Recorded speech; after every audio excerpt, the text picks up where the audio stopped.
And during the 2016 election, then-candidate Trump campaigned on the promise of unleashing the economy from the prior administration's regulatory regime. One America's Neil W. McCabe spoke to a biotech leader about how that's working in his industry. Mark Platt is the CEO of the Minnesota-based biotech firm McCabe. He told One America News he is meeting with Trump administration officials to help them unwind rules dropped on his industry in the last week of the Obama administration.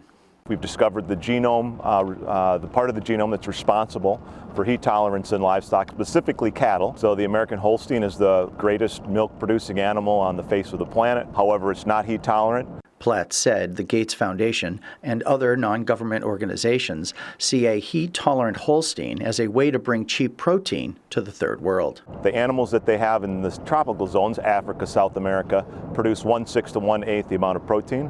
They consume similar amounts of water and food and those kind of things. President Barack Obama dumped hundreds of rules, guidances, and incomplete regulations upon the American economy, which still have the force of law, he said. Now the Trump administration is working with businesses to unshackle the innovation those last-minute rules stymie. In the last days of the Obama administration, Draft Guidance 187 was introduced for FDA, how they're going to regulate intentional genomic alterations in animals.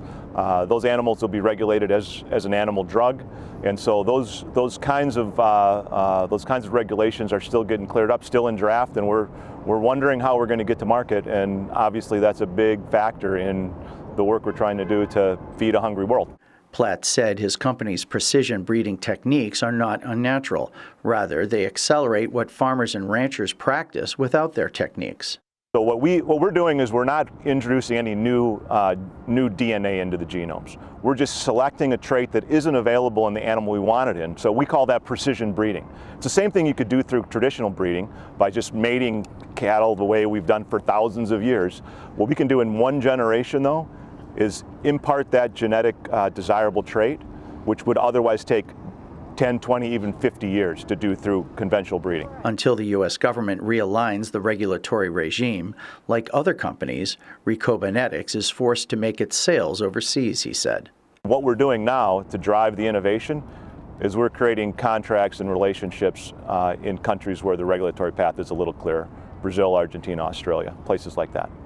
Platt, who is a combat engineer veteran of the Air Force, said, so far, everything he has heard from President Donald Trump tells him that the administration is committed to growing the economy, especially through innovation. I think we're making great strides with the Trump administration to put a hand on the wheel of the current regulatory environment so we can get to market in this country and ensure that America continues to lead in the technology that it's currently leading in this area. I do believe that the Trump administration, although they're creating innovation in many parts of the economy that will pay off years down the road, this kind of regulatory improvement will pay off almost immediately. Neil W. McCabe, One America News, Washington. Want to see more videos like this? Click on the link below and subscribe to One America News on YouTube, and call your cable provider and kindly demand that One America News is added to your lineup.